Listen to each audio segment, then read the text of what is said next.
Browns won their first World Series title last season. That's awesome. Everyone, we know that. It's great. So what do you do this season? Well, you have to unveil your championship banner. So this is how it was supposed to go. Everyone on hand, take it down, everybody celebrate. It didn't go that well. Take a look. Ladies and gentlemen, the 2017 World Series Championship banner.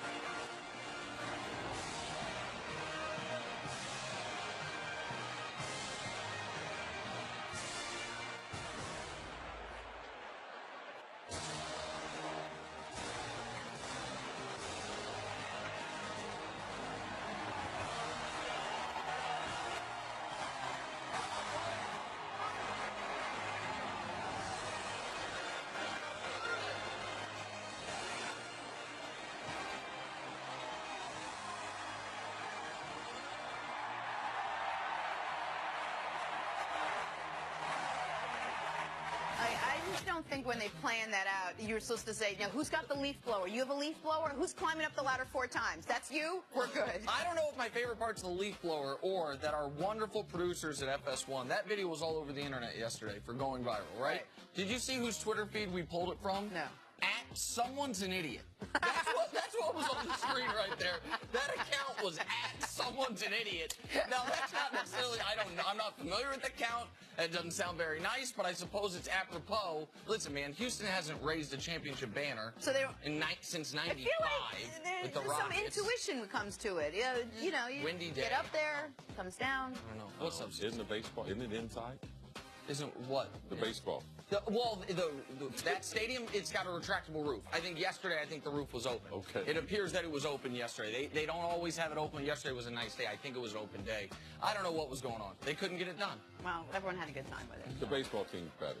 Baseball team's a better lot than better the than ops department, evidently. Their unveiling department. Time for stories to start your morning. Villanova dominated Michigan last night 79-62 to take home their second title in 3 years. Wildcats were led by 6-man Dante DiVincenzo, who dropped in 31 points, took home the Most Outstanding Player award. It was a great season for Villanova. Nick, how was Nova able to dominate the Wolverines? After basically about 15 minutes of the Wolverines playing their style of basketball, Nova started hitting shots, and it felt to me a little bit like Michigan went away from their game plan. You saw a few times, particularly early in the second half, Nova came down, hit a shot, and Michigan did what you can't do against this team. Take a quick bad shot. You take a quick bad shot against Villanova, you're drawing dead. You got to basically play a perfect game to beat this team when they're fully healthy anyway, and they got away from their game plan. And Cece, you brought up Mo Wagner, like, they didn't get their best player the ball. Yeah, he should get more than 11 shots. He played 33 minutes. He dominated the beginning, the first 10 minutes of the game. You got to get him more shots than that. But also you have to look at the veteran players and Jay Wright, everyone deferring offensively to go to Dante. Like, we're going to run the offense through him. That was not the plan A. That was not plan B. But in this game, they decided that was the best thing to do. That's how Nova gets that win. It was great. All right, congratulations to them, to the NFL. Now, Jimmy Garoppolo went 5-0 as a starter for the 49ers last season. That was more than enough for head coach Kyle Shanahan, who said he knew Jimmy G was their guy after just 3 games. 49ers gave Garoppolo a 5-year, $137.5 million contract this offseason. So, hey, hopefully 3 games was enough. So, Cece, what are realistic expectations for Jimmy G this season? To get San Francisco into the playoffs. Ooh, playoffs? Yeah, absolutely. That's what the question was. What's the expectations, Chris? Right. Chris said get them to the playoffs. Look, absolutely. Get into the playoffs. You look at the competition they have in that division. Look at Seattle. Seattle's coming back to the field. Arizona's in transition, looking for a quarterback with a new coach. Yes, absolutely. San Francisco should have their eyes set on the playoffs. Man, if they were in the AFC, I might agree with you. I think fair expectations are getting to 8 wins, maybe 9 wins. The one team you left out in their division is, I think, an excellent team in the Los Angeles Rams. Well, I know they're the best. I thought the fans would know that. Okay. I mean, you got to give them some credit. Of course. They're getting up in the morning at 6:30 to watch a sports show. Hey, the Rams are pretty good. Fair fair enough. But in order to get a wild card in the NFC, I think you're probably going to need, like you did last year, 11-plus wins, and I think the Rams are better than them. So I think you can have a successful season in San Francisco without making the postseason. You got to keep in mind, up until Jimmy G took over, this was a team that was competing for the number 2 pick of the draft before they went on that 5-game winning streak.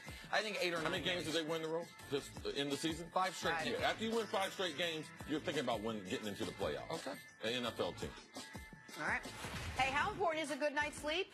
Very important if you're Klay Thompson, apparently. So in a recent podcast, Kevin Durant let us in on a little secret.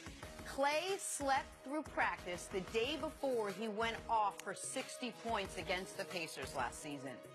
Nick, how much more impressive does that make Klay's 60-point game? And here's the thing. If you were to tell me NBA player's going to sleep through practice and his teammates are not going to be that surprised, not going to be that angry, and just laugh about it like, that's Klay, I would have guessed it was Klay Thompson. Like, Klay is what do you always say, CC? He's the coolest guy on the Warriors. Oh, definitely. The chillest guy on the Warriors, I might say.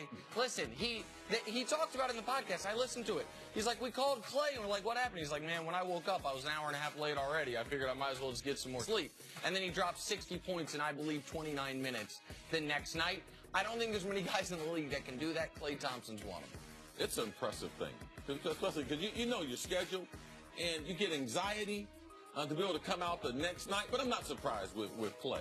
I'm not surprised, though. Of all the Warriors, of their 3 stars, that was the one you said, I'm overslept, next night got 60. I've been like, that's probably Klay. Yeah, the oversleeping is the context. Yeah, KD would have had one of his Twitter accounts waking up. Hey, finally, we're talking Tiger Woods. So the Masters starts on Thursday. The buzz starts today with Tiger Woods and Phil Mickelson being paired together for a practice round. Tiger will be looking to take home his 5th green jacket. What are fair expectations, CC, for Tiger heading into Augusta?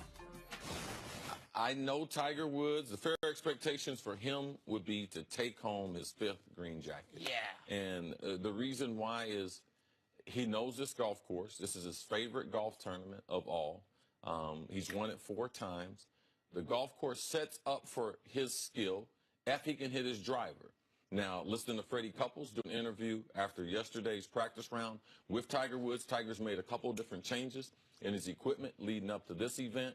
He struggled with his driver. He struggled with his 3-wood as far as can he hit those things from right to left compared to hitting them left to right, because on Augusta, the par 5s, that's what you have to do. He's put a lighter shaft in both of those. Freddie said on the first tee, if you know Augusta National, he carries it over the first bunker, which is about a 305 carry. That was his first swing of the day. He said that's the most impressive ball striking that he's seen Tiger Woods in a long, long time. So hearing that, knowing how he's played, knowing inside how much they love this course, and be able to come back. This is not a comeback like his previous comebacks at the Masters. This is Tiger Woods is returning healthy. Yeah. He's not just returning to golf. He's played a few tournaments leading up to this, which I believe will get his nerves ready for the weekend. Tiger Woods should be the favorite at Augusta in 2018. Listen, you pointed out the Fred Couples interview, so I listened to it. Hearing a guy that's obviously, he seems like he is something of a fan of Tiger Woods, but a pro, an all-time great, talk about him in these terms is exciting. Now, I know his former coach, Hank Haney, came out and said, the idea that Tiger's even one of the top 10 favorites is ridiculous. There's some bitterness there in my eyes. When you watch what Tiger did over the last month, when you watch him come in second with a putt to force a playoff at the Valspar, that was a tournament he couldn't score on the par 5s, and he still did that well. Then you watched him the following weekend in one of the toughest fields, where dominate on the par 5s, and if not for an out-of-bounds shot on the 4th, the final hole of the tournament, he was potentially going to make a chart up the leaderboard where Rory ended up running away with it, but Henrik Stenson, Rory ended up being great, but at the time, it looked like Tiger could go get it. Cece, where are the scoring holes at Augusta, primarily? The beginning or the end of the 18? On the back 9. On the back 9. That's another reason this is great for Tiger, is because we know that Tiger's first hole of a tournament, first hole of a round, particularly first hole of a tournament, doesn't always go great for him. That first drive, first shot, if you blow an opportunity at a scoring hole early, if one of the easier holes is the first hole, that's not great for Tiger. But once he's in a rhythm, once you get to holes 14, 15, 16, he's in a rhythm,